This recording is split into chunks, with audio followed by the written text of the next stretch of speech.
En el año 1947, en una Zaragoza que aún lamía las heridas abiertas de una guerra fratricida, las fachadas de la calle Mayor ocultaban un hambre que no solo roía los estómagos, sino también las almas. Entre los soportales de piedra y el lamento constante del cierzo, se erigía una casa señorial, de ventanas ciegas y un silencio sepulcral, el hogar de las hermanas Balbuena. Para la ciudad, eran un faro de piedad en un mar de miseria, 3 solteronas devotas que acogían a los hijos de la desesperación. Pero en el folclore susurrado de las abuelas, en las advertencias para que los niños se terminaran la comida, eran conocidas por otro nombre, un apelativo que se pronunciaba con una mezcla de temor y reverencia: las santas de la calle Mayor. A su casa entraban niños enfermos, quebrados por la tisis y la desnutrición, y muy a menudo, esos niños se desvanecían en el aire, absorbidos por la caridad de las hermanas y la indiferencia de una estadística de mortalidad infantil que ya a nadie sorprendía. Su rastro se perdía entre los rezos de novenas, y el aroma a guiso que, decían los vecinos, emanaba de su cocina a deshoras, un aroma extrañamente dulce y penetrante. La historia que estás a punto de escuchar fue enterrada durante décadas, y hay quien prefiere que continúe así. Inscríbete ahora. Si no lo haces, quedarás entre los que ignoraron el aviso cuando éste llamó a su puerta. El velo del olvido sobre las hermanas Balbuena habría permanecido intacto, tejido con el hilo del tiempo y la conveniencia social, de no ser por Javier Montes. No era un cazador de fantasmas ni un buscador de leyendas, sino un hombre anclado a la tangible realidad del papel y la tinta. Como archivero de la hemeroteca de Zaragoza, su mundo era un laberinto de legajos, un universo silencioso donde el pasado se manifestaba en el crujido de una página de periódico amarillenta y el olor a polvo y celulosa en descomposición. Su trabajo consistía en dar orden al caos de la memoria colectiva, en catalogar los ecos de vidas pasadas sin permitir que sus gritos le afectaran. Sin embargo, en el fondo de su mente, como una nota discordante en una sinfonía de hechos contrastados, pervivía el cuento de su abuela. La historia de las santas era para él un recuerdo infantil, una fábula gótica diseñada para infundir disciplina, pero que había dejado en él una marca indeleble, una curiosidad latente, que esperaba el catalizador adecuado para despertar de su letargo y exigir respuestas. Ese catalizador llegó de la forma más mundana posible, un proyecto académico sobre las tasas de mortalidad infantil en la Zaragoza de la posguerra. Javier se sumergió en los registros con la meticulosidad de un cirujano, rastreando nombres, fechas y causas de defunción. Quería trazar un mapa del dolor, cuantificar la tragedia para hacerla comprensible, pero a medida que avanzaba, un patrón comenzó a emerger de entre los datos fríos y asépticos. Una serie de nombres de niños, todos procedentes de familias indigentes, todos fallecidos por causas naturales como la tisis o la debilidad congénita, y todos con una dirección en común en sus últimos días de vida: la casa de las hermanas Balbuena en la calle Mayor. Los nombres resonaron en su memoria, despertando los susurros de su abuela. De repente, la leyenda dejó de ser un cuento para convertirse en una hipótesis, una sombra que se proyectaba desde el pasado sobre su escritorio de investigador, manchando la pulcra objetividad de su trabajo con una pregunta oscura y terrible. La ciudad de Zaragoza en 1947 era un escenario de contrastes brutales, un teatro de la supervivencia donde la devoción más ferviente convivía con la miseria más abyecta. Las iglesias, con sus retablos dorados y el olor a incienso y cera quemada, ofrecían un refugio espiritual contra el hambre que mordía las calles. La fe era el único pan que abundaba, y las hermanas Balbuena eran sus más generosas dispensadoras. Elvira la Mayor era la matriarca, una mujer cuya rectitud era tan rígida como el corsé que ceñía su cuerpo. Su mirada no perdonaba, y su piedad parecía tallada en granito. Carmen, la mediana, era su sombra silenciosa, una beata que solo abandonaba la penumbra de la casa para asistir a la primera misa del día, con el rostro oculto tras un velo negro. Y luego estaba Sofía, la más joven, cuya fragilidad y sonrisa perpetua resultaban desconcertantes. Una flor pálida y enfermiza cultivada en la oscuridad de aquel hogar. Juntas, formaban una trinidad de caridad intachable, un símbolo de la virtud cristiana en una sociedad que necesitaba desesperadamente creer en la bondad. Su reputación era un bastión inexpugnable. En una época en la que el estado de bienestar era una utopía lejana, ellas representaban la red de seguridad para los más desfavorecidos. Las madres, con los ojos hundidos por el cansancio y el hambre, les entregaban a sus hijos enfermos, con la esperanza de que el cuidado de aquellas mujeres piadosas obrara un milagro que la ciencia médica, precaria y costosa, no podía ofrecer.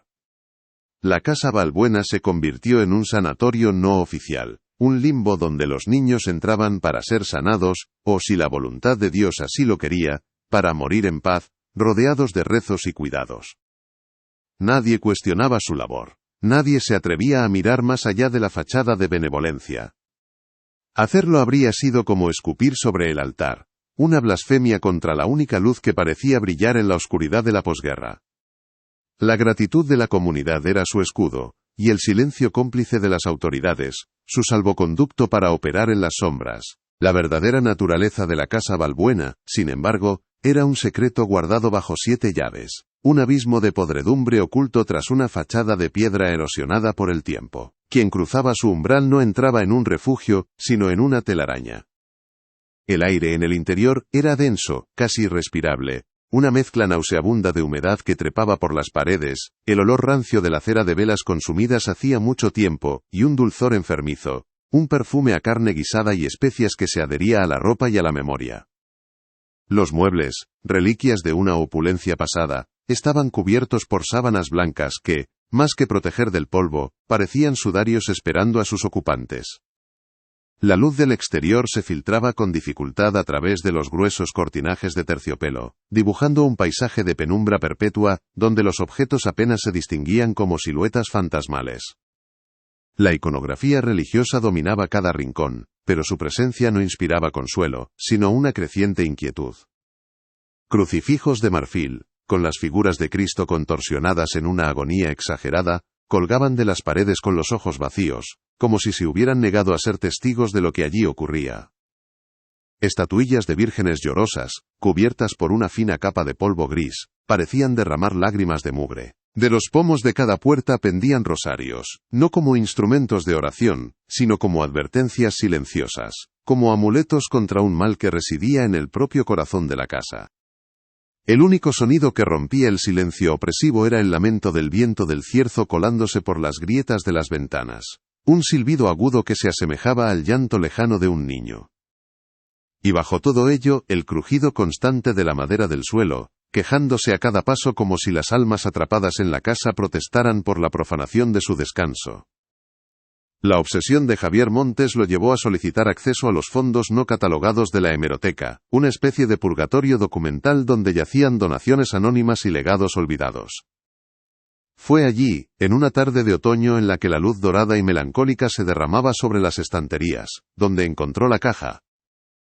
No era un legajo oficial ni un archivo encuadernado en piel, sino una simple caja de zapatos, frágil y descolorida por el paso de las décadas. Llevaba una etiqueta escrita a mano, con una caligrafía temblorosa y casi ilegible. Recuerdos de familia. V. Un escalofrío recorrió la espalda de Javier. Con un cuidado casi reverencial, levantó la tapa. El olor que emanó del interior no era el habitual del papel viejo, era algo más íntimo, más personal.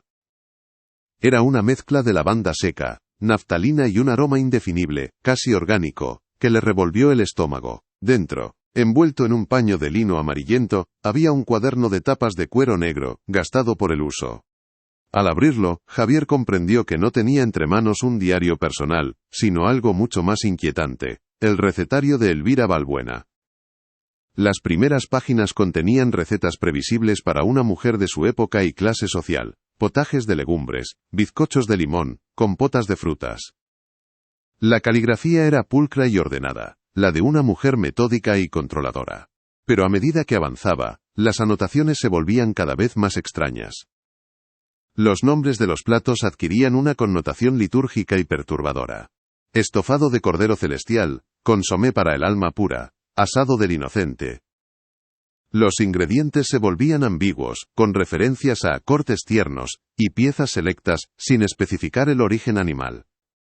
Y en los márgenes, escritas con una tinta más oscura y una letra más apretada, casi febril, aparecían notas sobre la preparación. La carne debe ser joven para garantizar su ternura, macerar en vino de consagrar para purificar su esencia. La cocción lenta es crucial para liberar el alma. Javier sintió una náusea profunda. El recetario no era un libro de cocina, era un manual de horrores. El descubrimiento del recetario transformó la investigación de Javier en un descenso a los infiernos. Llevó el cuaderno a su pequeño apartamento, convirtiendo su salón en un improvisado cuartel general de una investigación que nadie le había encargado. Bajo la luz artificial de una lámpara de escritorio, que proyectaba sombras alargadas y danzantes en la habitación, comenzó la macabra tarea de cruzar los datos. Con una mano temblorosa, pasaba las páginas del recetario mientras con la otra navegaba por los archivos digitalizados de los periódicos de la época en la pantalla de su ordenador. Creó una línea de tiempo, un calendario del horror. Anotaba la fecha de cada receta extraña, cada celebración culinaria de Elvira Balbuena, y luego buscaba en los registros de esquelas y noticias locales de los días posteriores. La correlación era perfecta, matemática, monstruosa.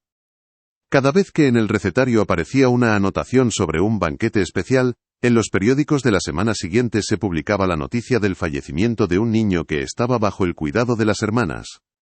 El patrón era innegable y escalofriante.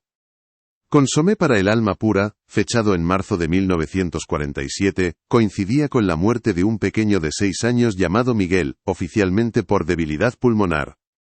Estofado de cordero celestial, en mayo, se correspondía con la desaparición y posterior notificación de muerte de una niña de 5 años, Lucía, por una fiebre repentina. Los nombres de los niños se acumulaban en su cuaderno de notas. Una letanía de víctimas inocentes cuyos rostros, capturados en fotografías borrosas y en blanco y negro que encontraba en los archivos, lo miraban desde el otro lado del tiempo con una confianza desgarradora. La caridad de las Balbuena no era un refugio, era una despensa.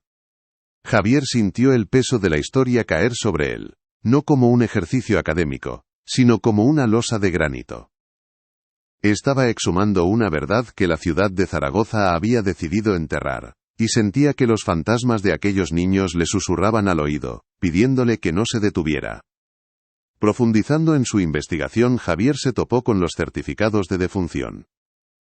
Todos estaban firmados por el mismo hombre, el doctor Morales, un médico anciano y de una religiosidad casi fanática, conocido en la época por su devoción y su estrecha relación con las congregaciones más conservadoras de la ciudad. Las causas de muerte eran siempre vagas, genéricas, imposibles de refutar en un tiempo sin los recursos forenses modernos: fallo cardíaco, consunción, mal de naturaleza divina. Eran diagnósticos que cerraban cualquier puerta a la sospecha, diagnósticos que convertían la tragedia en un acto de la providencia. Sin embargo, lo más alarmante fue lo que Javier no encontró. A pesar de tener los certificados de defunción, no halló ni un solo registro de sepultura para ninguno de aquellos niños en los cementerios municipales o parroquiales de Zaragoza. Era como si, tras la firma del doctor Morales, los cuerpos simplemente se hubieran evaporado, borrados de la existencia terrenal sin dejar rastro, sin una tumba donde llorarlos, sin una lápida que conservara su nombre. La ausencia de sepulturas era la pieza que no encajaba, la anomalía que gritaba en silencio desde los archivos polvorientos. Fue entonces cuando Javier, buscando cualquier mención a las hermanas en los archivos diocesanos, encontró una carta. Era una misiva olvidada, escrita en 1946 por un joven párroco de la iglesia de San Pablo, dirigida a su obispo. En ella, el sacerdote expresaba su profunda preocupación por el fervor extremo y perturbador de las hermanas Balbuena. Describía sus prácticas religiosas como una mezcla de devoción y paganismo, hablando de ayunos severos, rituales privados y una teología retorcida que ellas mismas habían elaborado. El párroco mencionaba su preocupante obsesión con la pureza de la carne y el sacrificio de sangre como medio de expiación. La carta terminaba con una súplica al obispo, para que interviniera, para que moderara a aquellas mujeres cuya fe, en su opinión, se había desviado hacia un territorio oscuro y peligroso. No había respuesta del obispo en el archivo. La advertencia había sido ignorada, archivada y olvidada, permitiendo que el horror floreciera en la oscuridad de la calle Mayor. El corazón de la casa Balbuena no estaba en sus salones de techos altos ni en sus dormitorios silenciosos. Estaba en el sótano. Un descenso por unas escaleras de piedra resbaladizas por la humedad conducía a un espacio que olía a tierra mojada, a ceniza fría y a algo más. Un olor metálico y dulzón que se negaba a desaparecer a pesar de las décadas. El suelo era de tierra apisonada, y en el centro se erigía un viejo fogón de leña, grande, de hierro fundido, con una boca cavernosa capaz de albergar grandes calderos. Este no era un lugar para almacenar vino o conservar alimentos, era un santuario, un altar profano. En las paredes, cubiertas de salitre y moho, alguien había escarbado cruces y extraños símbolos, una mezcla de iconografía cristiana y signos que parecían sacados de un grimorio ancestral. Javier, aunque nunca estuvo allí físicamente, podía reconstruirlo en su mente, a partir de los planos del edificio y las descripciones fragmentarias que encontraba, imaginando el crepitar del fuego, el burbujeo siniestro de la olla y las sombras de las tres hermanas proyectadas en las paredes, danzando como demonios en su propio infierno. Bajo el velo de su piedad, las hermanas practicaban una teología monstruosa, una doctrina nacida de la hambruna atroz y el delirio místico. Elvira, la arquitecta de esta fe pervertida, había convencido a sus hermanas de que la guerra civil no había sido un conflicto político, sino un castigo divino. Un apocalipsis a pequeña escala para purgar los pecados de una España corrupta y decadente. Su propia familia, los Balbuena, habían sido terratenientes opulentos, y Elvira creía que su linaje estaba manchado por la soberbia y la avaricia de sus antepasados. Para aplacar la ira de Dios, y salvar sus propias almas de la condenación eterna, debían realizar un sacrificio continuo. No un sacrificio de animales, sino uno de pureza absoluta. Debían consumir la carne limpia de los inocentes, de los niños no contaminados por el pecado del mundo. No era simple canibalismo de supervivencia, aunque el hambre sin duda era un acicate, era un sacramento blasfemo. Creían firmemente que, al ingerir la carne de los niños, estaban absorbiendo su inocencia, purificando su propia sangre corrompida. Y al mismo tiempo, ofrecían a esos niños un final sagrado. No los asesinaban con violencia, eso habría sido un pecado. Simplemente los dejaban debilitarse, permitiendo que la enfermedad y la desnutrición siguieran su curso natural, acelerado por una dieta cuidadosamente insuficiente. Su muerte era una entrega voluntaria a Dios, y sus cuerpos el pan sagrado, que se convertiría en el manjar de la familia Balbuena. Cada comida era un ritual. Una misa negra celebrada en la penumbra de su comedor, con rezos y cánticos que ellas mismas componían. Se convencieron de que estaban salvando a aquellos niños de una vida de miseria y pecado, elevándolos a la categoría de ofrenda divina. Estaban salvando a España, a su familia y a sí mismas, un plato a la vez. El horror no residía solo en el acto, sino en la absoluta convicción de su santidad. La investigación de Javier se había convertido en una vigilia. Apenas dormía. Las noches las pasaba en vela, con el recetario abierto sobre la mesa, sintiendo la presencia de Elvira Balbuena guiando su mano mientras escribía aquellas abominaciones. Las páginas del cuaderno estaban manchadas, no solo con restos de ingredientes de cocina, sino con algo que parecía cera de vela, y unas motas oscuras que Javier prefería no analizar. La caligrafía, que al principio era elegante y controlada, se iba crispando a medida que las recetas se volvían más explícitas, como si la propia locura se fuera apoderando de la mano que escribía. Javier podía sentir la textura del papel bajo sus dedos, un papel quebradizo y frágil, como la piel de un anciano. Podía oler el rastro de las especias mencionadas en las recetas, clavo, canela, nuez moscada, aromas que normalmente asociaría con la calidez del hogar, pero que ahora se habían convertido en el perfume de la muerte. Si esta revelación te ha helado la sangre, escribe alerta en los comentarios y deja tu like. No seas aquel que cierra los ojos. Las señales existen mucho antes de que el peligro llegue. Fue al llegar a la última página del recetario cuando Javier encontró la clave de todo. No era una receta sino un manifiesto, un texto titulado con una caligrafía ampulosa y casi ceremonial, El manjar de la absolución. El lenguaje ya no era culinario, sino bíblico, apocalíptico, delirante. Describía con un detalle espeluznante el ritual completo. Hablaba de la selección del recipiente, que debía ser joven, puro y sin mancha. Detallaba los días de ayuno y oración previos, tanto para las oficiantes como para la ofrenda. Describía cómo preparar el recipiente para su viaje al Padre, un eufemismo que helaba la sangre, y cómo consumir la culpa para alimentar el espíritu y fortalecer la fe. El texto era una confesión completa, una justificación teológica de la atrocidad, un intento desesperado de convertir un acto de barbarie en un milagro de salvación.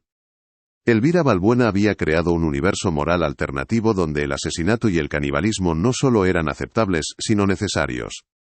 Eran actos de amor, de piedad suprema. El manjar de la absolución era la culminación de su fe retorcida, el sacramento final que garantizaba su redención. El texto detallaba incluso las oraciones que debían recitarse durante la preparación y el consumo, una letanía macabra que mezclaba pasajes del Antiguo Testamento con invocaciones de su propia invención. Para Javier, leer aquellas palabras fue como asomarse directamente al abismo del alma humana. El horror no era el de un monstruo que mata por placer, sino el de un ser humano que ha redefinido la moral hasta el punto de creer que sus crímenes son la más alta expresión de la virtud. La locura de las hermanas Balbuena no era caótica, sino metódica, ordenada, razonada. Y eso era lo más aterrador de todo. La narrativa, a partir de este punto, se fractura.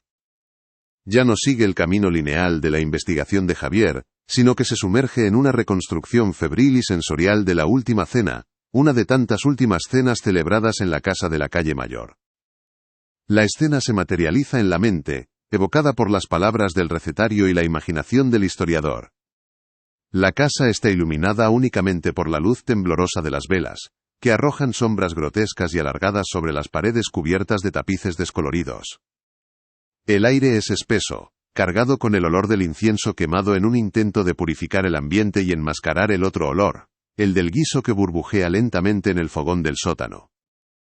El silencio es casi total, roto solo por el murmullo de las tres hermanas rezando el rosario en el comedor, esperando a que el manjar esté listo. Elvira preside la mesa, con la espalda recta y la mirada fija en el crucifijo que cuelga de la pared. Es la suma sacerdotisa de su culto privado, la guardiana de la fe. A su lado, Carmen, con los ojos cerrados y los labios moviéndose en una oración incesante, parece casi translúcida, un fantasma en su propia casa, una acólita que ha renunciado a su voluntad. Y Sofía, la más joven, sentada un poco apartada, con su sonrisa frágil ahora convertida en una mueca de ansiedad. Quizás en ella queda un rescoldo de duda, un vestigio de la moral del mundo exterior, pero es demasiado débil, demasiado consumida por la influencia de su hermana mayor como para rebelarse. Las tres esperan, unidas por el hambre, la fe y un secreto que las aísla del resto de la humanidad. Son una isla de locura en medio de una ciudad que sufre, pero cuyo sufrimiento no puede compararse al abismo que ellas han creado. El ritual comienza. Carmen se levanta en silencio y baja al sótano. El sonido de sus pasos en la escalera de piedra es el único que se oye. Regresa al cabo de unos minutos portando una sopera de porcelana antigua, decorada con delicadas flores azules. El vapor que emana de ella transporta el aroma que impregna toda la casa, ahora más intenso, más abrumador. Coloca la sopera en el centro de la mesa con un cuidado ceremonial. Elvira se pone en pie y recita una bendición, una mezcla de latín macarrónico y frases del manjar de la absolución. Sus palabras no son de agradecimiento, sino de justificación, de autoafirmación. Habla del sacrificio, de la pureza, de la redención. Habla del niño cuyo cuerpo ahora yace en la sopera como si fuera un santo, un mártir cuya inmolación les abrirá las puertas del cielo. Es una performance macabra, una obra de teatro para una audiencia de tres personas convencidas de su propia santidad. Javier Montes, en la soledad de su archivo en el siglo XXI, siente que el frío de aquel comedor de 1947 se filtra en la habitación. Superpone mentalmente las fotografías de los niños desaparecidos sobre las páginas del recetario. El rostro sonriente de la pequeña Lucía se funde con la descripción del asado del inocente. La mirada asustada de Miguel se convierte en el ingrediente principal del consomé para el alma pura. Los rostros inocentes, las vidas truncadas, se transforman en una lista de ingredientes en una pesadilla demasiado real. El peso de esta verdad lo aplasta, le roba el aliento. No es solo un historiador descubriendo un hecho del pasado, es el único testigo de un crimen que ha permanecido impune, el único confesor de unas almas que nunca pidieron perdón porque nunca creyeron haber pecado. La distancia del tiempo se colapsa, y por un instante, Javier siente que está allí, en esa casa, un invitado invisible en el banquete de los horrores. El clímax de la investigación de Javier no es un descubrimiento explosivo, sino una implosión silenciosa. No hay un momento de «eureka», sino una lenta y agónica comprensión que se asienta en su alma como un sedimento tóxico. La verdad no lo libera, lo encadena. Lo encadena a la memoria de esos niños, a la locura de esas mujeres, al silencio de esa ciudad. Se da cuenta de que el caso nunca podrá ser reabierto oficialmente. Las pruebas son circunstanciales. El recetario podría ser desestimado como el delirio de una fanática religiosa. Los culpables, las hermanas Balbuena, murieron en su casa a una edad avanzada, una tras otra, y fueron enterradas con la reputación de santas intacta. El doctor Morales falleció hace décadas, llevándose sus secretos a la tumba. No hay justicia posible, solo el conocimiento estéril y terrible de la verdad. La investigación de Javier ha desenterrado el mal, pero no puede exorcizarlo, solo puede darle nombre. La leyenda de las santas de la calle Mayor ya no es un cuento para asustar a los niños. Es una crónica de un horror real, documentado en las páginas manchadas de un libro de cocina. La casa Balbuena, que hoy sigue en pie, tapiada y abandonada en el casco antiguo, ya no es solo un edificio en ruinas, es un mausoleo. Un monumento silencioso a las víctimas de una fe pervertida y un hambre insaciable. Un sepulcro que contiene no solo los huesos sino los ecos de las vidas que allí se consumieron. El mal no ha desaparecido, simplemente se ha quedado dormido bajo las capas del tiempo, esperando a que alguien, como Javier, se atreva a remover la tierra y escuchar su historia. El impacto de este descubrimiento deja una cicatriz imborrable en Javier Montes. Ya no puede caminar por las calles del casco antiguo de la misma manera. Cada vez que pasa por delante de la casa Balbuena, siente una opresión en el pecho, como si los muros de piedra exhalaran un aliento frío y viciado. El cierzo, que antes era solo el viento característico de su ciudad, ahora le suena como los lamentos de los niños atrapados entre dos mundos. Sueña con el olor del guiso, un olor que lo despierta en mitad de la noche con el estómago revuelto y el corazón palpitando de terror. El silencio de la hemeroteca, que antes era su refugio, ahora le parece lleno de susurros infantiles que se filtran entre los estantes de libros. Se ha convertido, sin quererlo, en el guardián de una historia que nadie quiere oír, en el custodio de un secreto que lo ha envenenado. El folclore local adquiere para él un nuevo y terrible significado. Las ristras de ajos o las pequeñas cruces de madera que algunos ancianos todavía cuelgan en sus puertas ya no son simples tradiciones o supersticiones pintorescas. Son gestos de un miedo atávico, la memoria genética de un horror que la comunidad ha preferido olvidar conscientemente, pero que persiste en el subconsciente colectivo. Son amuletos contra el hambre de las Balbuena, un hambre que de alguna forma, temen que pueda despertar de nuevo. Javier comprende que la sociedad no prefiere el olvido por ignorancia, sino como un mecanismo de defensa. Hay verdades tan monstruosas que, si se las mira de frente, pueden destruir el tejido mismo de una comunidad, la confianza en la bondad del prójimo, la fe en un orden moral. Zaragoza eligió seguir adelante, construyendo su futuro sobre una fosa común de secretos. El legado de las hermanas Balbuena no es solo el de un crimen atroz, sino el de una pregunta que queda flotando en el aire, una pregunta que atormenta a Javier en sus noches de insomnio.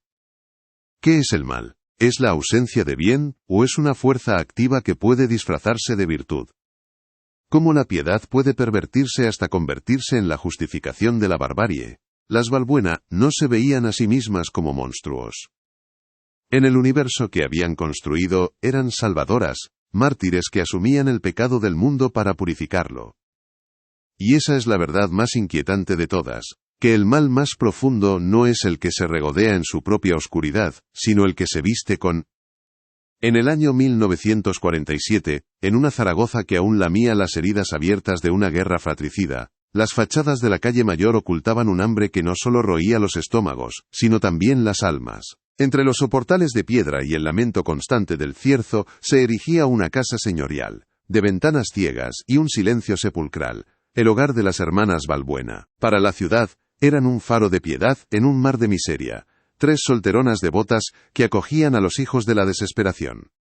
Pero en el folclore susurrado de las abuelas, en las advertencias para que los niños se terminaran la comida, eran conocidas por otro nombre, un apelativo que se pronunciaba con una mezcla de temor y reverencia, las santas de la calle Mayor. A su casa entraban niños enfermos, quebrados por la tisis y la desnutrición, y muy a menudo, Esos niños se desvanecían en el aire, absorbidos por la caridad de las hermanas y la indiferencia de una estadística de mortalidad infantil que ya a nadie sorprendía. Su rastro se perdía entre los rezos de novenas, y el aroma a guiso que decían los vecinos emanaba de su cocina a deshoras, un aroma extrañamente dulce y penetrante. La historia que estás a punto de escuchar fue enterrada durante décadas, y hay quien prefiere que continúe así. Inscríbete ahora. Si no lo haces, quedarás entre los que ignoraron el aviso cuando éste llamó a su puerta. El velo del olvido sobre las hermanas Balbuena habría permanecido intacto, tejido con el hilo del tiempo y la conveniencia social, de no ser por Javier Montes. No era un cazador de fantasmas ni un buscador de leyendas, sino un hombre anclado a la tangible realidad del papel y la tinta. Como archivero de la hemeroteca de Zaragoza, su mundo era un laberinto de legajos. Un universo silencioso donde el pasado se manifestaba en el crujido de una página de periódico amarillenta y el olor a polvo y celulosa en descomposición. Su trabajo consistía en dar orden al caos de la memoria colectiva, en catalogar los ecos de vidas pasadas sin permitir que sus gritos le afectaran.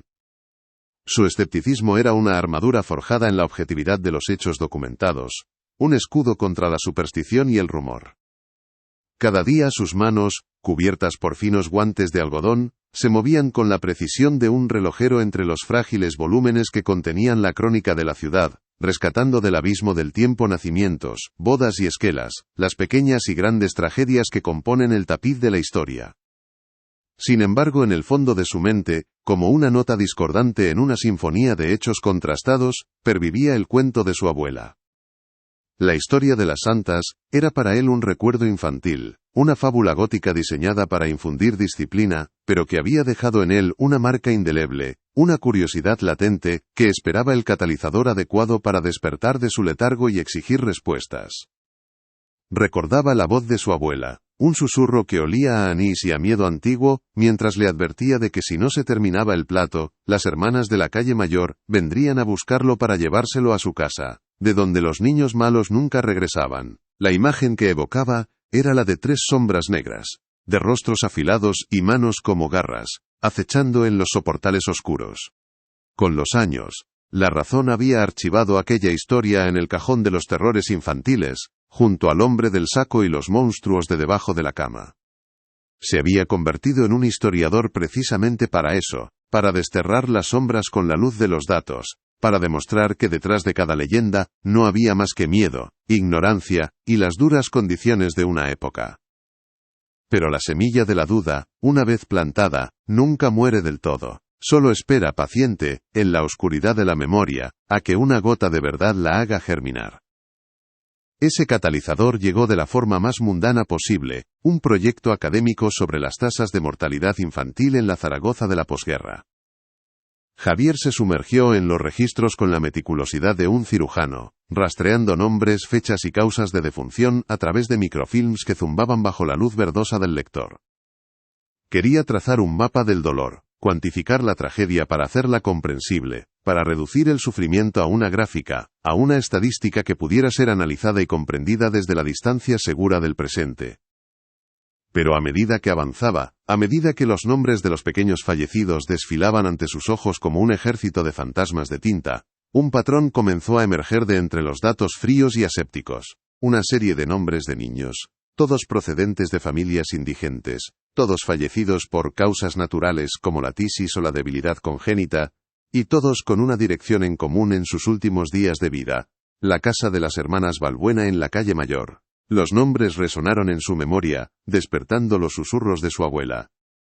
De repente la leyenda dejó de ser un cuento para convertirse en una hipótesis, una sombra que se proyectaba desde el pasado sobre su escritorio de investigador, manchando la pulcra objetividad de su trabajo con una pregunta oscura y terrible. La ciudad de Zaragoza, en 1947, era un escenario de contrastes brutales, un teatro de la supervivencia donde la devoción más ferviente convivía con la miseria más abyecta. Las iglesias, con sus retablos dorados y el olor a incienso y cera quemada, ofrecían un refugio espiritual contra el hambre que mordía las calles. La fe era el único pan que abundaba, y las hermanas Balbuena eran sus más generosas dispensadoras. Elvira, la mayor, era la matriarca, una mujer cuya rectitud era tan rígida como el corsé que ceñía su cuerpo y tan afilada como el perfil de su nariz aguileña. Su mirada no perdonaba, y su piedad parecía tallada en granito, una virtud dura, inflexible, que no ofrecía consuelo sino juicio.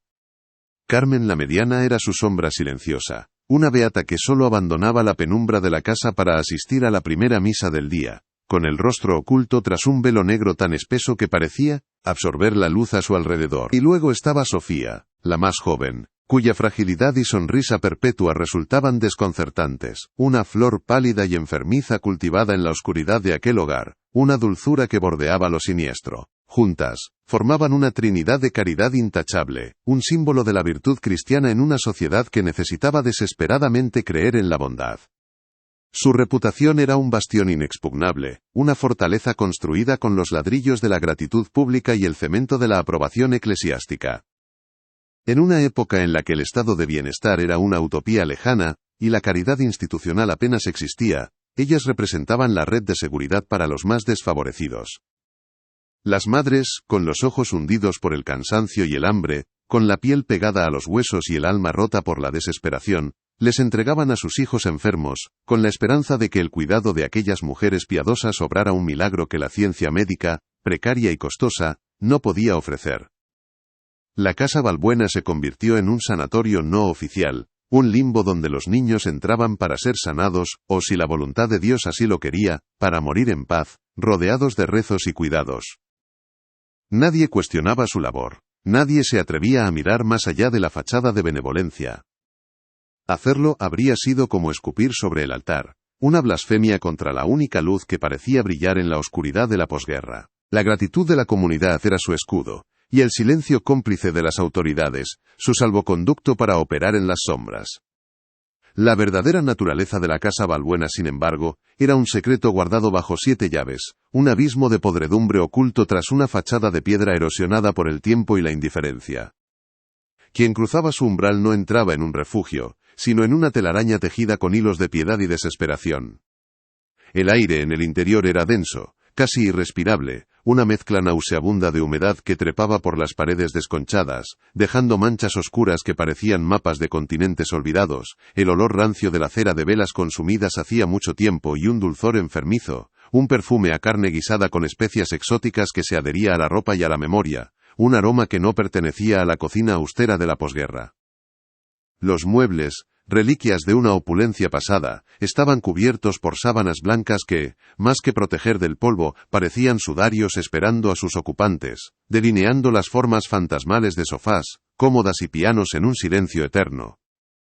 La luz del exterior se filtraba con dificultad a través de los gruesos cortinajes de terciopelo granate, raídos y descoloridos, dibujando un paisaje de penumbra perpetua, donde los objetos apenas se distinguían como siluetas amenazantes. Caminar por sus estancias era como moverse por el interior de un pulmón enfermo, donde cada bocanada de aire era un recordatorio de la decadencia y la muerte. La iconografía religiosa dominaba cada rincón, pero su presencia no inspiraba consuelo, sino una creciente e insidiosa inquietud.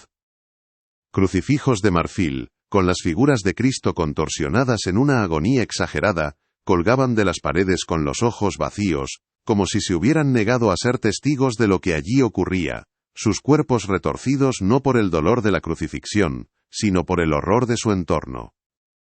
Estatuillas de vírgenes llorosas, cubiertas por una fina capa de polvo gris que se acumulaba en los pliegues de sus mantos, parecían derramar lágrimas de mugre, sus rostros de porcelana congelados en una expresión de perpetua y silenciosa aflicción. De los pomos de cada puerta pendían rosarios, no como instrumentos de oración, sino como advertencias silenciosas, como amuletos contra un mal que no venía de fuera, sino que residía en el propio corazón de la casa. El único sonido que rompía el silencio opresivo era el lamento del cierzo, colándose por las grietas de las ventanas, un silbido agudo y persistente que se asemejaba al llanto lejano de un niño perdido. Y bajo todo ello, el crujido constante de la madera del suelo, quejándose a cada paso como si las almas atrapadas en la casa protestaran por la profanación de su descanso, un lenguaje secreto que solo los condenados podían entender. La obsesión de Javier Montes lo llevó a solicitar acceso a los fondos no catalogados de la hemeroteca, una especie de purgatorio documental donde yacían donaciones anónimas y legados olvidados, cajas de cartón apiladas hasta el techo en un sótano frío y húmedo que olía a tierra y a tiempo estancado. Fue allí, En una tarde de otoño en la que la luz dorada y melancólica se derramaba sobre las estanterías a través de un ventanuco a ras de suelo, donde encontró la caja. No era un legajo oficial ni un archivo encuadernado en piel, sino una simple caja de zapatos, de la marca Calzados La Palma, frágil y descolorida por el paso de las décadas, sus bordes deshilachados.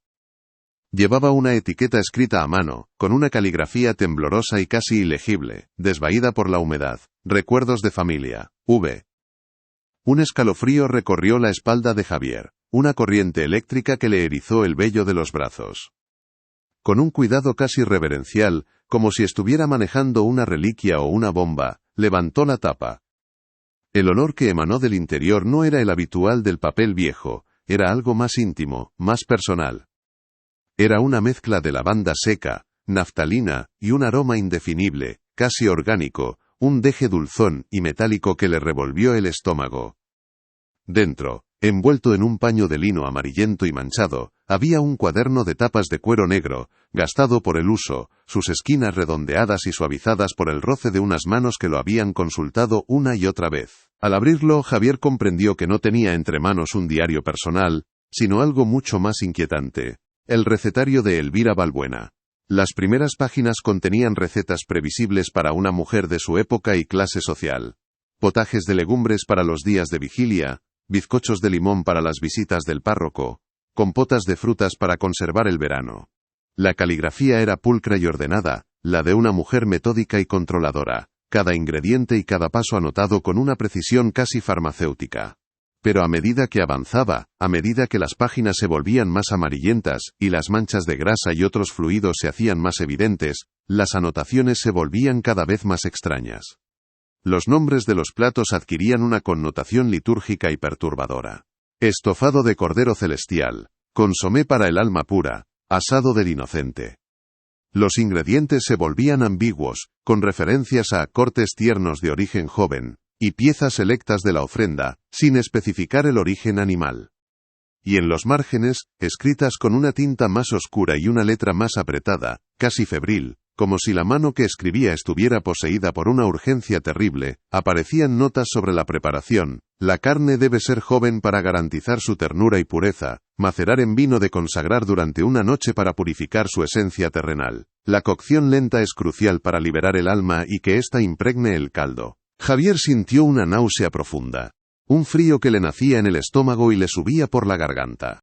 El recetario no era un libro de cocina, era un manual de horrores, una Biblia blasfema. El descubrimiento del recetario transformó la investigación de Javier en un descenso a los infiernos personales. Llevó el cuaderno a su pequeño apartamento, convirtiendo su salón, antes un espacio de tranquilidad y estudio, en un improvisado cuartel general de una investigación que nadie le había encargado y que nadie comprendería. Bajo la luz artificial de una lámpara de escritorio, que proyectaba sombras alargadas y danzantes en la habitación, creando un teatro de marionetas macabro en las paredes, comenzó la tarea de cruzar los datos. Con una mano temblorosa, protegida por un guante de látex, pasaba las páginas del recetario mientras con la otra navegaba por los archivos digitalizados de los periódicos de la época en la pantalla de su ordenador. Creó una línea de tiempo, un calendario del horror. Anotaba la fecha de cada receta extraña a cada celebración culinaria de Elvira Balbuena, y luego buscaba en los registros de esquelas y noticias locales de los días posteriores. La correlación era perfecta, matemática monstruosa. Cada vez que en el recetario aparecía una anotación sobre un banquete especial para la gloria del Señor, en los periódicos de la semana siguiente se publicaba la noticia del fallecimiento de un niño que estaba bajo el cuidado de las hermanas, siempre por causas que sonaban piadosas y naturales. El patrón era innegable y escalofriante, una danza macabra sincronizada entre la cocina y el obituario. Consomé para el alma pura, fechado en marzo de 1947, coincidía con la muerte de un pequeño de 6 años llamado Miguel Ramos, oficialmente por debilidad pulmonar, según la escueta nota en el noticiero. Javier encontró una fotografía de archivo del hospicio del que provenía Miguel, un niño de ojos grandes y asustados, demasiado grandes para su cara afilada por el hambre. Estofado de cordero celestial, en mayo, se correspondía con la desaparición y posterior notificación de muerte de una niña de 5 años, Lucía Ferrer, por una fiebre repentina que, según el periódico, se la llevó al cielo en un suspiro. Lucía sonreía en una foto familiar, desdentada y feliz, ajena al destino que le esperaba tras los muros de la calle Mayor. Los nombres de los niños se acumulaban en su cuaderno de notas, una letanía de víctimas inocentes cuyos rostros, capturados en fotografías borrosas y en blanco y negro que encontraba en los archivos, lo miraban desde el otro lado del tiempo con una confianza desgarradora. La caridad de las Balbuena no era un refugio, era una despensa. Javier sintió el peso de la historia caer sobre él, no como un ejercicio académico, sino como una losa de granito. Estaba exhumando una verdad que la ciudad de Zaragoza había decidido enterrar, y sentía que los fantasmas de aquellos niños le susurraban al oído, pidiéndole que no se detuviera, que contara su historia. Profundizando en su investigación, en un intento desesperado por encontrar una explicación racional que desmintiera la monstruosa hipótesis que se formaba en su mente, Javier se topó con los certificados de defunción originales. Estaban archivados en legajos provinciales, el papel quebradizo y con un olor a humedad que parecía emanar de las mismas tumbas que no existían. Todos estaban firmados por el mismo hombre, el doctor Aurelio Morales, un médico anciano y de una religiosidad casi fanática, conocido en la época por su devoción y su estrecha relación con las congregaciones más conservadoras de la ciudad. Las causas de muerte eran siempre vagas, genéricas, imposibles de refutar en un tiempo sin los recursos forenses modernos: fallo cardíaco por consunción, debilidad congénita agravada por el clima, mal de naturaleza divina.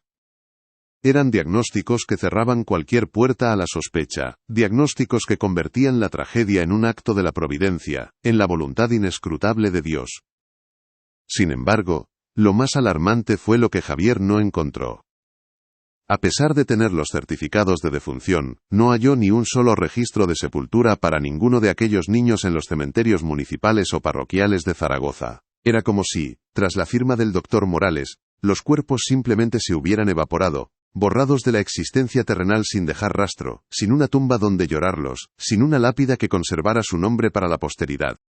La ausencia de sepulturas era la pieza que no encajaba, la anomalía que gritaba en silencio desde los archivos polvorientos, una aberración en una sociedad que daba una importancia capital a los ritos funerarios y al descanso eterno en tierra sagrada. Fue entonces cuando Javier, buscando cualquier mención a las hermanas en los archivos diocesanos, una tarea ardua que le llevó semanas de peticiones y esperas, encontró una carta. Era una misiva olvidada, traspapelada en un expediente sobre donaciones a parroquias, escrita en 1946, por un joven párroco de la iglesia de San Pablo, un tal padre Isidro, dirigida a su obispo. En ella, el sacerdote expresaba su profunda preocupación por el fervor extremo y perturbador de las hermanas Balbuena, a quienes había visitado en varias ocasiones. Describía sus prácticas religiosas como una mezcla de devoción y paganismo, hablando de ayunos severos que las dejaban en un estado de trance, rituales privados a puerta cerrada, y una teología retorcida que ellas mismas habían elaborado a partir de una interpretación delirante de las Sagradas Escrituras. El párroco mencionaba su preocupante obsesión con la pureza de la carne y el sacrificio de sangre como medio de expiación de los pecados de la nación. La carta terminaba con una súplica al obispo, para que interviniera para que moderara a aquellas mujeres, cuya fe, en su opinión, se había desviado hacia un territorio oscuro y peligroso. No había respuesta del obispo en el archivo. La advertencia había sido ignorada, archivada y olvidada, permitiendo que el horror floreciera en la oscuridad de la calle Mayor. El corazón de la casa Balbuena, como Javier empezaba a comprender a través de los planos del edificio que encontró en el archivo municipal, no estaba en sus salones de techos altos, ni en sus dormitorios silenciosos. Estaba en el sótano.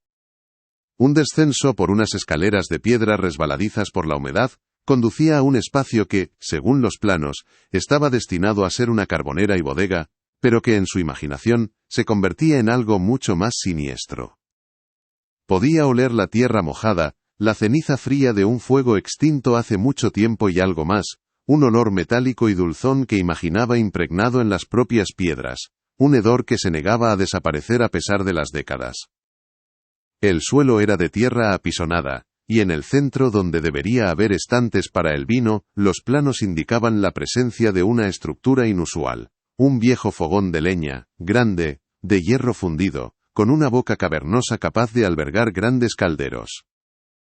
Este no era un lugar para almacenar vino o conservar alimentos, era un santuario, un altar profano, en las paredes, cubiertas de salitre y moho, Javier imaginaba cruces escarbadas con un objeto afilado y extraños símbolos.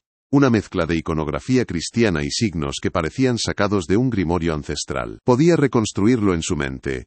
El crepitar del fuego, el burbujeo siniestro de la olla, y las sombras de las tres hermanas proyectadas en las paredes, danzando como demonios en su propio infierno privado. Bajo el velo de su piedad, las hermanas practicaban una teología monstruosa, una doctrina nacida de la hambruna atroz que siguió a la guerra, y de un delirio místico que se alimentaba de su aislamiento y su fanatismo. Elvira, la arquitecta de esta fe pervertida, había convencido a sus hermanas de que la guerra civil no había sido un conflicto político, sino un castigo divino, un apocalipsis a pequeña escala para purgar los pecados de una España corrupta y decadente. Su propia familia, los Balbuena, habían sido terratenientes opulentos, y Elvira creía que su linaje estaba manchado por la soberbia y la avaricia de sus antepasados, pecados que, según ella, habían contribuido a la ira de Dios. Para aplacar esa ira y salvar sus propias almas de la condenación eterna, debían realizar un sacrificio continuo.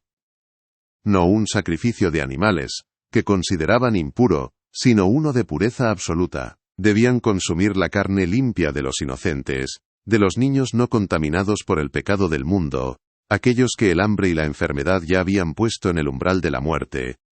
No era simple canibalismo de supervivencia, aunque el hambre sin duda era un acicate, era un sacramento blasfemo, una Eucaristía invertida. Creían firmemente, en la lógica retorcida de su locura compartida, que al ingerir la carne de los niños estaban absorbiendo su inocencia, purificando su propia sangre corrompida, y transfiriendo la pureza del sacrificado a sus propios cuerpos pecadores. Y al mismo tiempo, ofrecían a esos niños un final sagrado, una ascensión directa al cielo a través de su martirio. No los asesinaban con violencia. Eso habría sido un pecado vulgar, un acto de brutalidad. Simplemente los dejaban debilitarse, permitiendo que la enfermedad y la desnutrición siguieran su curso natural, acelerado por una dieta cuidadosamente insuficiente y por tisanas de hierbas que inducían al letargo. Su muerte era una entrega voluntaria a Dios, y sus cuerpos, el pan sagrado que se convertiría en el manjar de la familia Balbuena. Cada comida era un ritual, una misa negra celebrada en la penumbra de su comedor, con rezos y cánticos que ellas mismas componían, agradeciendo a Dios por la ofrenda.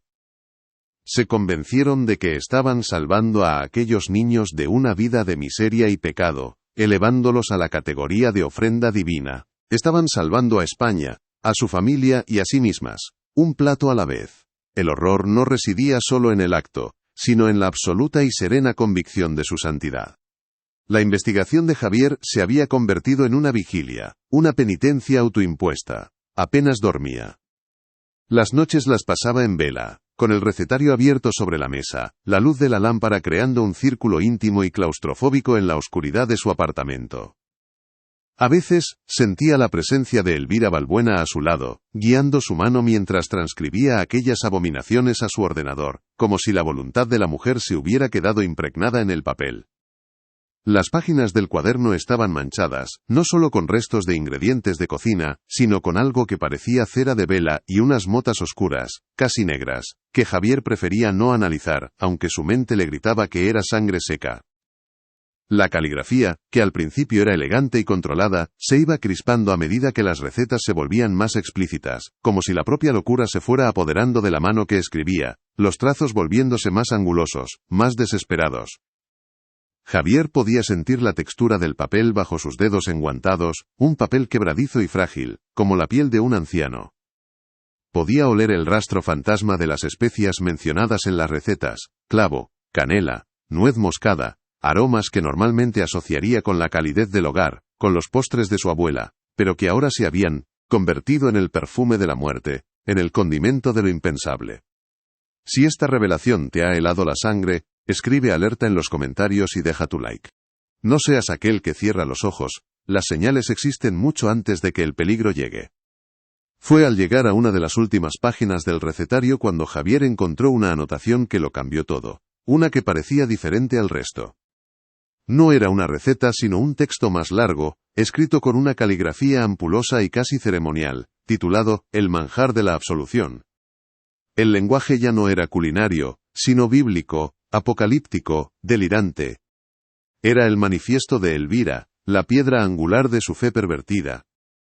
Describía con un detalle espeluznante el ritual completo. Hablaba de la selección del recipiente que debía ser joven, puro y sin mancha de pecado original, preferiblemente bautizado recientemente. Detallaba los días de ayuno y oración previos tanto para las oficiantes como para la ofrenda, a quien se le debía mantener en un estado de calma y piedad. Describía cómo preparar el recipiente para su viaje al Padre, un eufemismo que helaba la sangre, y cómo consumir la culpa para alimentar el espíritu y fortalecer la fe contra las tentaciones del mundo moderno.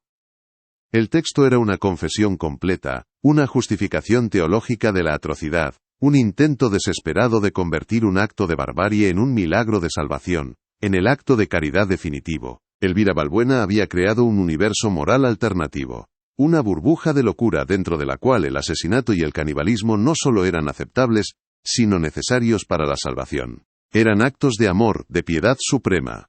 El manjar de la absolución era la culminación de su fe retorcida, el sacramento final que garantizaba su redención y la de sus hermanas.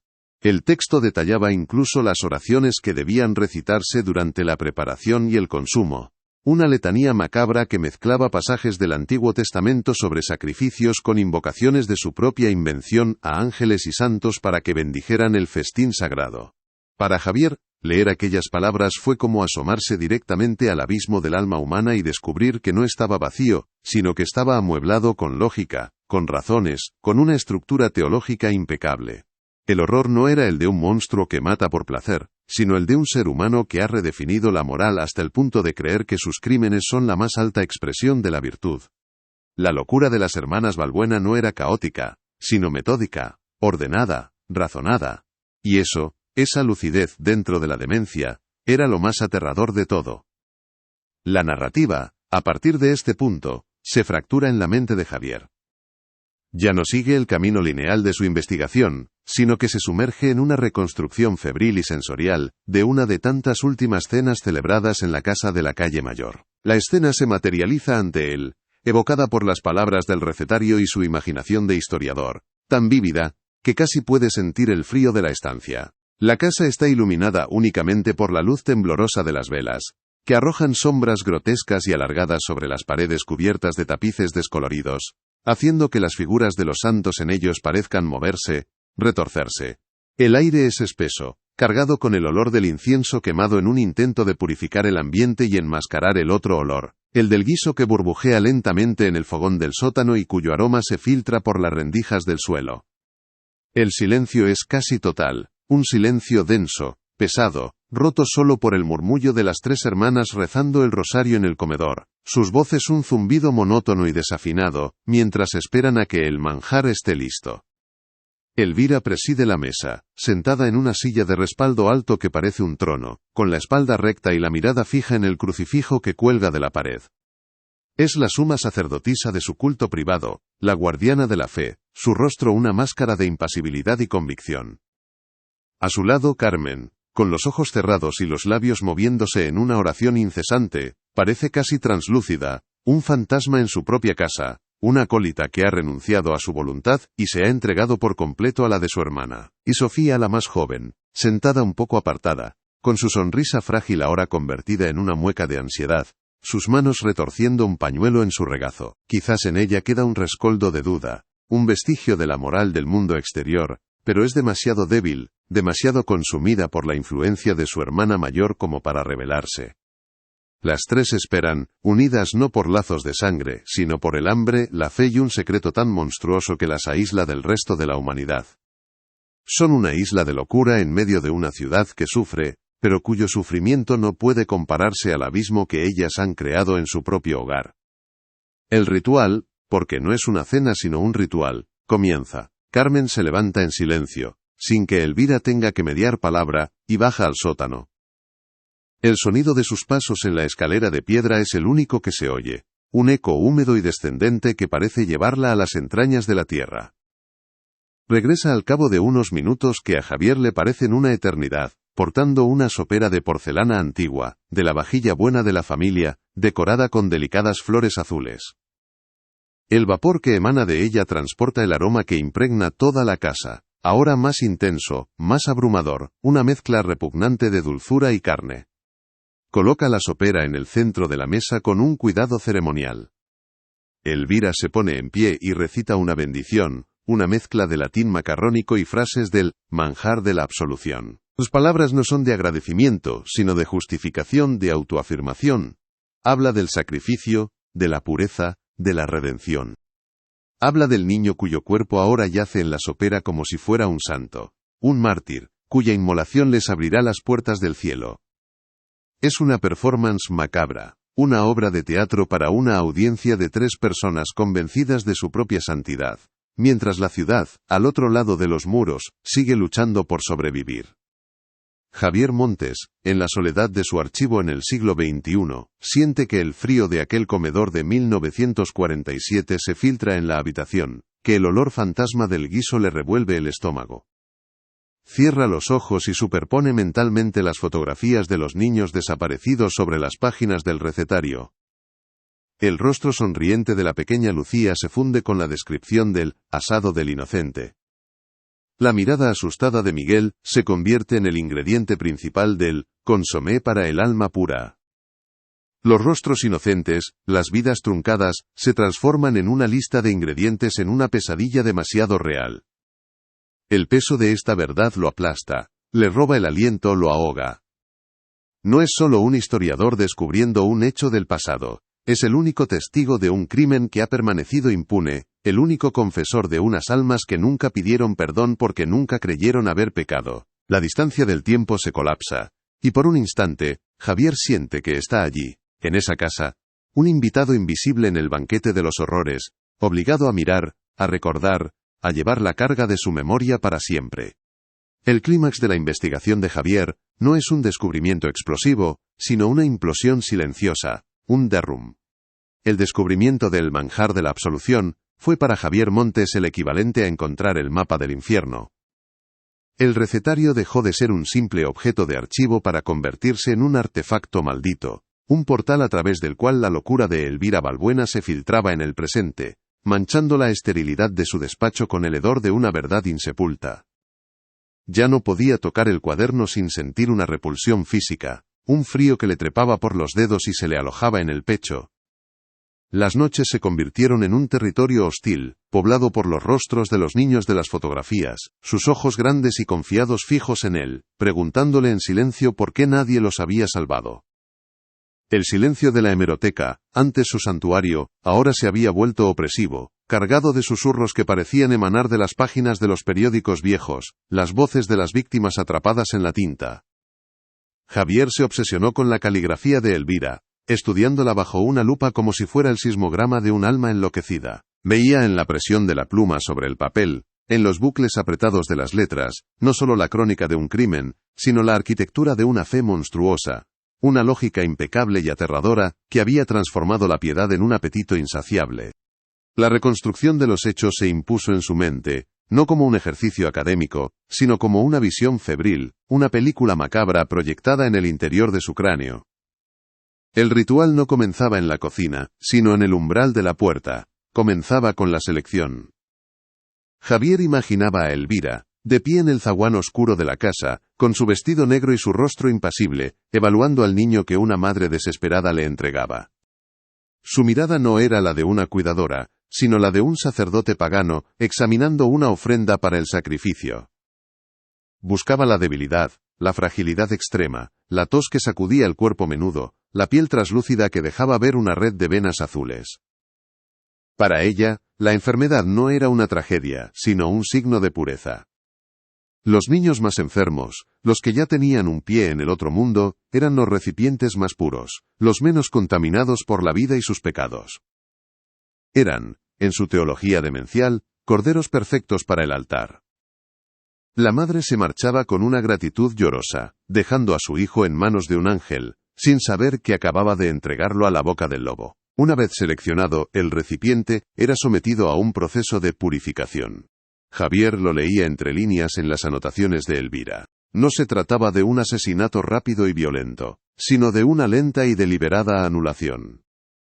El niño era aislado en una de las habitaciones más frías y húmedas del piso superior. una estancia con las ventanas casi selladas donde la luz del día era una mera sugerencia grisácea. La dieta se reducía a caldos aguados y tisanas de hierbas con propiedades sedantes que lo mantenían en un estado de letargo perpetuo. Las hermanas, especialmente Carmen, pasaban horas a su lado, no para consolarlo, sino para rezar sobre él, susurrando letanías que hablaban de entrega y sacrificio. Lo envolvían en un capullo de piedad asfixiante, debilitando su cuerpo y su espíritu al mismo tiempo, convenciéndolo de que su sufrimiento era un camino sagrado. Era un proceso de deshumanización metódico, una forma de convertir a un niño asustado en un objeto sagrado, en carne lista para el sacramento. La casa entera se convertía en un templo preparatorio, donde cada crujido de la madera era parte de la liturgia de la muerte. En el día señalado, la atmósfera de la casa se transformaba, se volvía aún más densa, cargada de una expectación casi eléctrica. Javier podía olerlo, una sinfonía olfativa del horror. El olor penetrante del incienso que Elvira quemaba en un incensario de plata, un intento desesperado de sacralizar el aire, se mezclaba con el olor a humedad de los muros y el perfume rancio de las flores secas que adornaban las consolas. Pero por debajo de todo ello, comenzaba a filtrarse desde el sótano otro aroma, el olor inconfundible de la carne cocinándose lentamente, un olor dulzón, especiado y profundamente perturbador, que se adhería a las cortinas de terciopelo y a los muebles cubiertos de sábanas. Los sonidos también cambiaban, el murmullo de los rezos se intensificaba, convirtiéndose en un canto gregoriano disonante y febril. Y desde el exterior, el lamento del cierzo parecía la voz de la propia ciudad, llorando por el horror que se consumaba en su interior, un llanto que nadie, excepto quizás los vecinos más cercanos que preferían ignorarlo, podía oír. La casa se sellaba sobre sí misma, convirtiéndose en un universo autónomo regido por sus propias leyes divinas y atroces. La verdadera liturgia tenía lugar en el sótano, el Sancta Sanctorum de su culto. La reconstrucción mental de Javier de este espacio era tan vívida que sentía la humedad pegajosa en su propia piel. El descenso por las escaleras de piedra era un viaje a otro mundo. El aire se enfriaba, se volvía pesado, olía a tierra, a ceniza y a ese rastro metálico que se negaba a desaparecer. El fogón de hierro fundido no era un simple electrodoméstico, era un altar. A su alrededor, sobre una vieja mesa de madera carcomida, se disponían los instrumentos. No eran cuchillos de cocina corrientes, sino piezas antiguas, de mangos de hueso y hojas afiladas con una precisión ritual. Había cuencos de cerámica, morteros de piedra para las especias y frascos de vidrio que contenían aceites y vinos de consagrar robados de la sacristía. Elvira se movía en este espacio con la autoridad de una suma sacerdotisa, cada gesto medido, cada acción imbuida de un significado trascendental. No estaba cocinando, estaba oficiando un sacramento, transmutando la carne mortal en alimento para el alma. La dinámica entre las tres hermanas en esos momentos era la clave de todo el horror. Elvira era la voluntad, la fe inquebrantable que dirigía la ceremonia. Sus ojos, normalmente fríos y calculadores, brillaban con el fuego del fanatismo, su voz era firme mientras recitaba los pasajes del manjar de la absolución.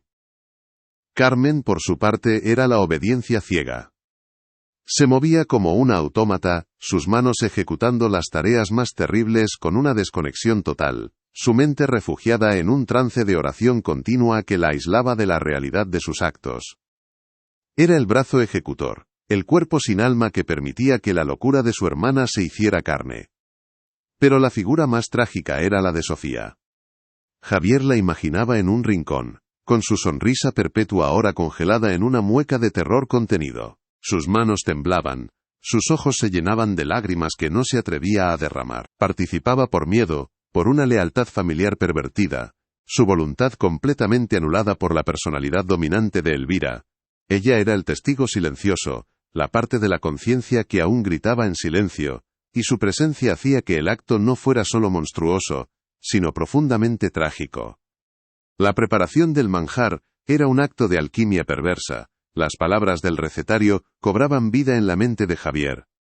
Seleccionar los cortes más tiernos para honrar al Señor, escribía Elvira, macerar en vino y especias para purificar la esencia terrenal. Javier imaginaba el sonido sordo y húmedo de los cuchillos sobre la tabla de despiece, un sonido que se mezclaba con los rezos de Carmen. Imaginaba el aroma de la canela, el clavo y la nuez moscada tostándose en una sartén antes de ser añadidos al gran caldero que burbujeaba sobre el fuego. La combinación de estos aromas cálidos y domésticos con el olor primario de la carne creaba una fragancia nauseabunda, una profanación de los sentidos. El acto de cocinar, un acto de nutrición y de amor en cualquier otro hogar, se convertía aquí en el último acto de profanación, en la transformación de la inocencia en un producto consumible.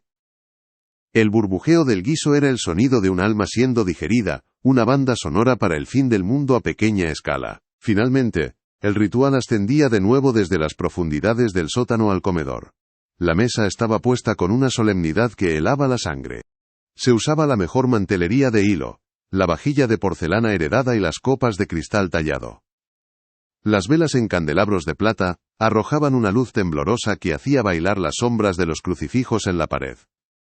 Las tres hermanas, vestidas con sus mejores ropas de luto, se sentaban a la mesa. Carmen entraba con la sopera humeante, su rostro oculto tras un velo de piedad y negación. Elvira servía las porciones con la parsimonia de un sacerdote distribuyendo la comunión. Y luego, el silencio. Un silencio absoluto, roto solo por el sonido de las cucharas de plata contra la porcelana.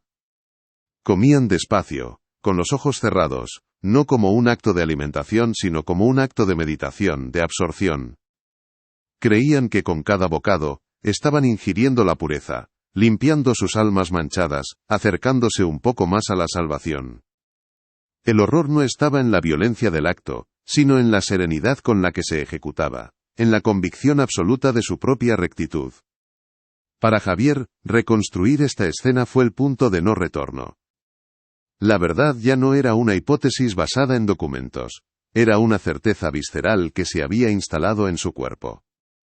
Podía sentir el frío de aquel comedor, saborear el miedo en el aire. Se dio cuenta de que el verdadero monstruo no era el hambre física que asolaba la ciudad, sino el hambre espiritual de las hermanas Balbuena, un vacío tan profundo que sólo podía ser llenado con la vida de los demás.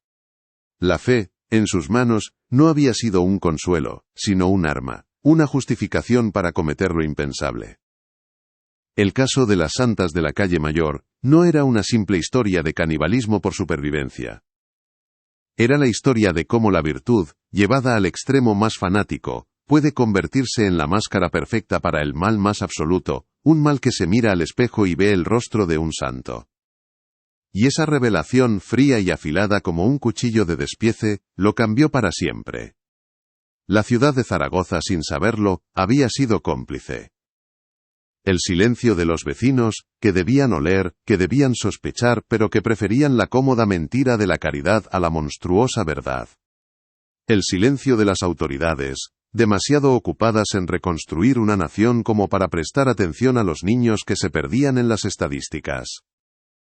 El silencio de la Iglesia, que ignoró la advertencia de un joven párroco. Javier comprendió que la casa de la calle Mayor no era solo la tumba de los niños, sino también el mausoleo del secreto colectivo de toda una ciudad. Un secreto que se había transmitido de generación en generación, no en documentos oficiales, sino en susurros, en cuentos de abuelas, en una leyenda urbana que, como todas las buenas leyendas, contenía una terrible semilla de verdad. El horror no había sido solo el acto, sino la conspiración de silencio que permitió que floreciera. La figura de Sofía, la hermana menor, se convirtió en una obsesión particular para Javier. En los márgenes del recetario, a veces, aparecía una caligrafía diferente, más insegura, casi infantil. Eran anotaciones simples, como «faltan clavos» o «comprar más leña».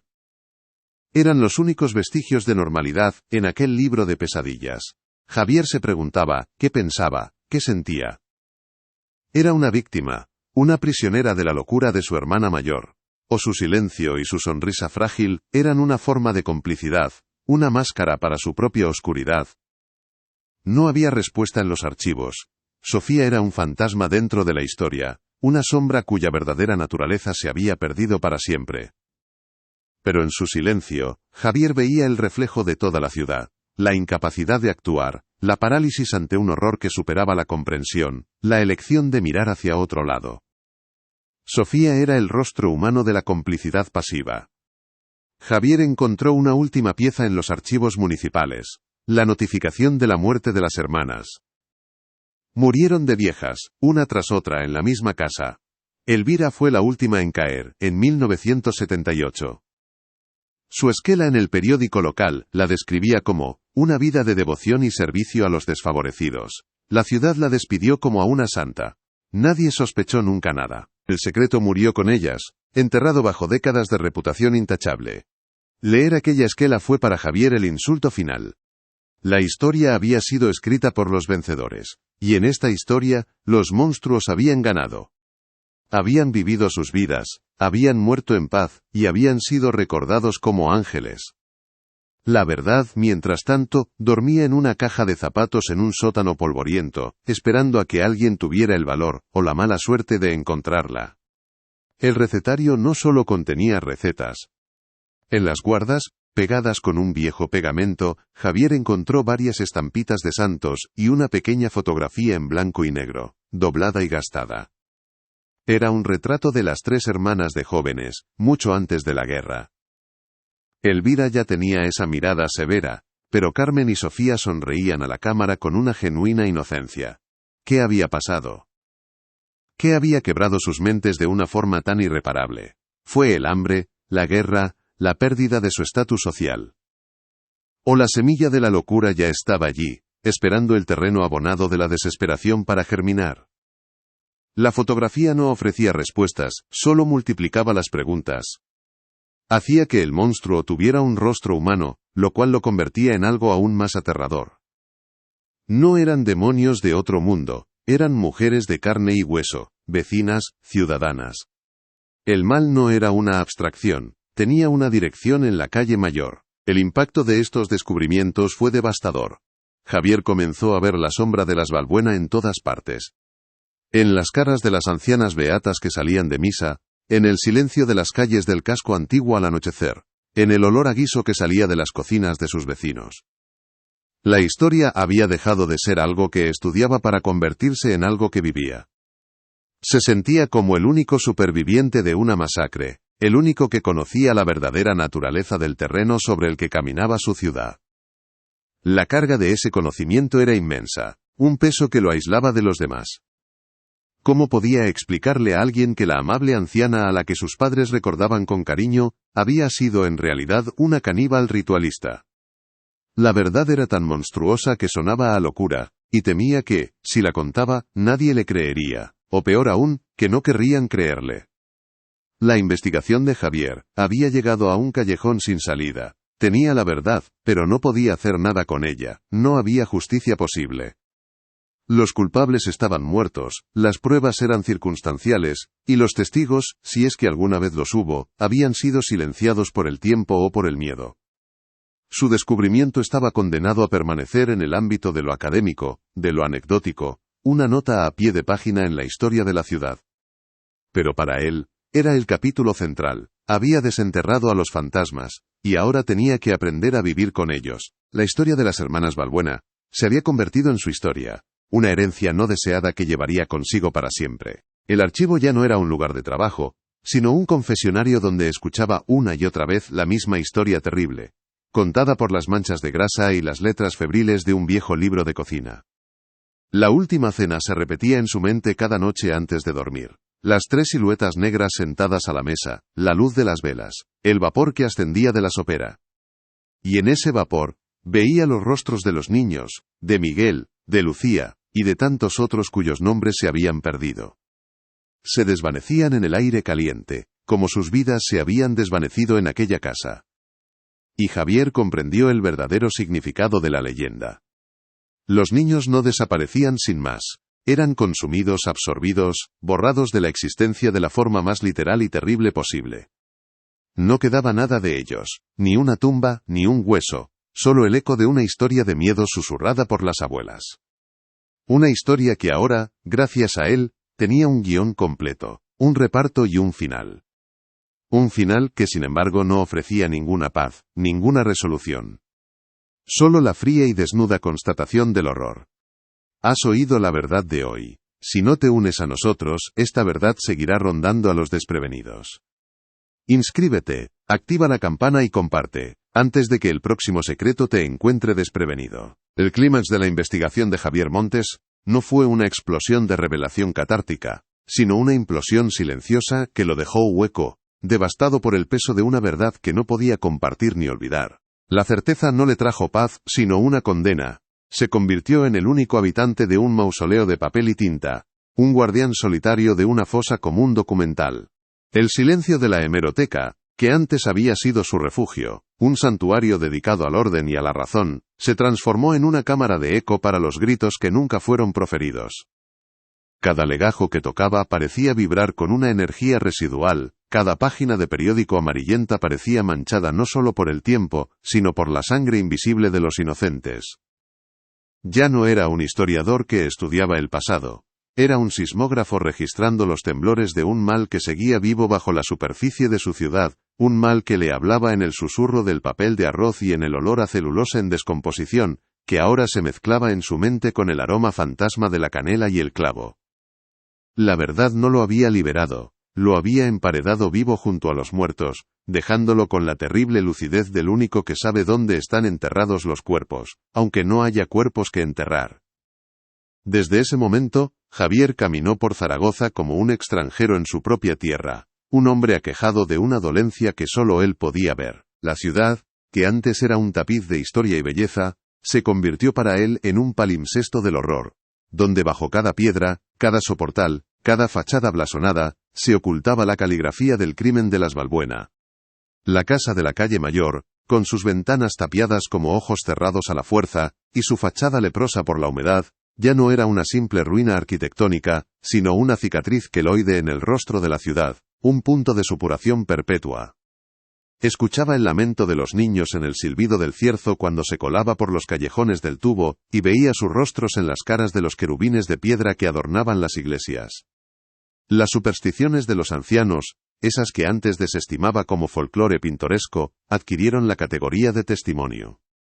La ristra de ajos en una puerta, la mano de Fátima en un balcón, la rapidez con la que una abuela se santiguaba al pasar por la calle maldita, ya no eran tradiciones, eran los vestigios de un trauma colectivo, los anticuerpos culturales que una comunidad había desarrollado para protegerse de un mal que había decidido no nombrar, pero que nunca había podido olvidar del todo.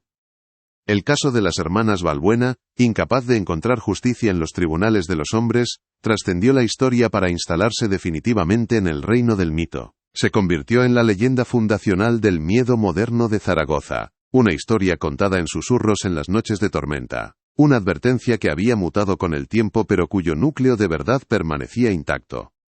Las santas de la calle Mayor dejaron de ser Elvira, Carmen y Sofía para convertirse en arquetipos, en la encarnación de la fe pervertida, en la demostración de que el monstruo más terrible es aquel que se esconde tras la máscara de la virtud.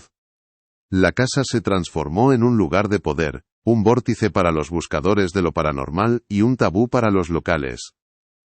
Su historia se convirtió en una pregunta incómoda que flotaba sobre la conciencia de la ciudad. ¿Cuántos otros horrores yacen enterrados bajo las losas de nuestra piedad y nuestro silencio? El mal no había sido derrotado, simplemente se había vuelto legendario, adquiriendo una forma de inmortalidad mucho más duradera que la de sus autoras, una mancha de tinta negra que nunca podría ser borrada de la crónica de la ciudad. Para Javier, la carga de este conocimiento se convirtió en una forma de exilio interior. El mundo se dividió en dos, los que no sabían y él. Esta soledad era una jaula de cristal, invisible pero infranqueable. Las conversaciones triviales, las celebraciones familiares, los paseos por el parque, todo estaba teñido por la sombra de su descubrimiento. ¿Cómo podía disfrutar de un estofado en casa de su madre sin que su mente le traicionara, evocando el aroma del Cordero Celestial? ¿Cómo podía mirar a un niño jugando en la calle sin sentir un escalofrío de pánico protector? La historia lo había consumido, lo había digerido, y lo había regurgitado como un hombre diferente, un hombre permanentemente conectado con el abismo. Los fantasmas de los niños no lo atormentaban con cadenas y lamentos. Lo hacían con su silencio, con su ausencia, con el peso de sus vidas no vividas. Javier se convirtió en su único monumento, en su única lápida. Y a veces, en las noches más largas, En la quietud de su apartamento rodeado de libros, se preguntaba si al abrir aquella caja de zapatos no había liberado algo más que una historia, si no había permitido que el hambre de las Balbuena se filtrara en el mundo una vez más, un hambre que ahora anidaba en su propia alma. La casa Balbuena permanece en pie, como un diente podrido en la boca de la ciudad. El ayuntamiento ha intentado expropiarla, derribarla, convertirla en un solar vacío sobre el que construir el olvido, pero una maraña de problemas legales, y la resistencia supersticiosa de los vecinos, lo han impedido. Así que ahí sigue, un monumento a la atrocidad y al silencio, dicen los que se atreven a pasar por su lado en la noche que la casa respira. Que a través de los ladrillos que sellan sus ventanas se filtra a veces una luz pálida, como de velas, y un murmullo que podría ser el viento o una letanía rezada por voces de mujer. Dicen que en los días más fríos, un vaho denso emana de las alcantarillas cercanas, un vaho que no huele a la podredumbre de la ciudad, sino a carne guisada y a incienso. Quizás sea solo la imaginación colectiva, el poder de una leyenda para materializarse en el mundo físico. O quizás sea la verdad que se niega a morir. Quizás los niños nunca se fueron del todo. Quizás de alguna manera siguen allí, atrapados entre los muros, esperando a que alguien, además de Javier, se atreva a escuchar su historia hasta el final, no en los archivos, sino en el silencio opresivo de la propia casa. La historia de las hermanas Balbuena no es una anomalía del pasado, sino un espejo oscuro que nos devuelve un reflejo incómodo. Nos recuerda que el hambre adopta muchas formas, y que la más peligrosa no es la que ruge en el estómago, sino la que susurra en el alma. Nos enseña que la fe, sin la brújula de la compasión, puede convertirse en el mapa que conduce directamente al infierno. Y nos advierte de que el silencio, el cómodo y cobarde silencio de los que prefieren no saber, es el suelo fértil donde crece el mal más inimaginable. La verdad que Javier desenterró sigue viva, latente bajo el asfalto de nuestras ciudades, en las historias que decidimos olvidar. Permanece como una advertencia, el monstruo no siempre viene de fuera con garras y colmillos, a veces, lleva nuestro mismo rostro, reza nuestras mismas oraciones, y se sienta a nuestra misma mesa. ¿Has oído la verdad de hoy? Si no te unes a nosotros, esta verdad seguirá rondando a los desprevenidos. Inscríbete, activa la campana y comparte, antes de que el próximo secreto te encuentre desprevenido.